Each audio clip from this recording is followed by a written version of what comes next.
Asian news big breaking. Yemen ജയിലിൽ കഴിയുന്ന നിമിഷപ്രിയയുടെ വധശിക്ഷ നീട്ടിയെന്ന് സൂചന.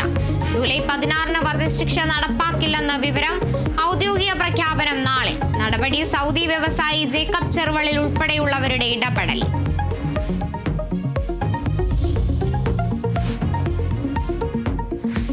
നിപയിൽ സംസ്ഥാനത്ത് 6 ജില്ലകൾക്ക് ജാഗ്രതാ നിർദ്ദേശവുമായി ആരോഗ്യ വകുപ്പ്.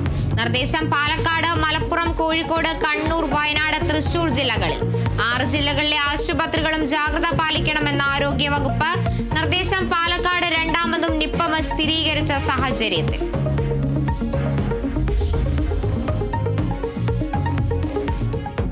എഞ്ചിനീയറിംഗ് പ്രവേശനത്തിനുള്ള കീം റാങ്ക് പട്ടികയ്ക്കെതിരെ കേരള സിലബസ് വിദ്യാർത്ഥികൾ സുപ്രീം കോടതിയിൽ. പുതുക്കിയ പട്ടിക അടിയന്തരമായി സ്റ്റേ ചെയ്യണമെന്ന ആവശ്യം. പട്ടിക പുതുക്കിയത് നീതി നിഷേധമെന്നും വിദ്യാർത്ഥികൾ. സർക്കാർ നടപടി വൈകിയെന്ന വിമർശനവുമായി തോമസ് ഐസക്.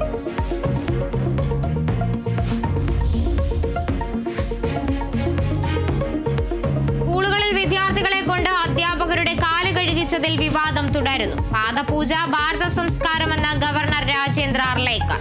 ഗവർണറുടെ വാക്കുകളിലൂടെ പുറത്തുവന്നത് RSS അജണ്ടയെന്ന് മന്ത്രി വി ശിവൻകുട്ടി. പാദപൂജ നടത്തിയ സംഭവം പൊതുവിദ്യാഭ്യാസ ഡയറക്ടർ അന്വേഷിക്കുമെന്നും മന്ത്രി. ഗവർണർ കേരളത്തിന് അപമാനമെന്ന് KC വേണുഗോപാൽ.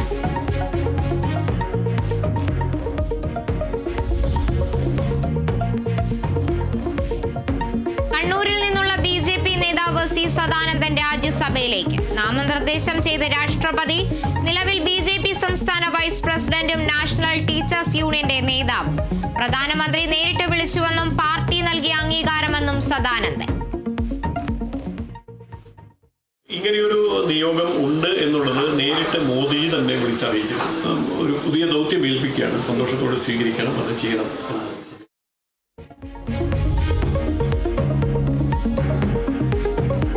CPI തൃശൂർ ജില്ലാ സമ്മേളനത്തിൽ ഭിന്നത. സമ്മേളനത്തിൽ നിന്ന് നാട്ടിക MLA CC മുകുന്ദൻ ഇറങ്ങിപ്പോയത് ജില്ലാ കമ്മിറ്റിയിൽ നിന്ന് ഒഴിവാക്കിയതിന് പിന്നാലെ. ഇറങ്ങിപ്പോയതല്ല, അഭിപ്രായം പറഞ്ഞു പോരുകയായിരുന്നുവെന്ന് CC മുകുന്ദൻ.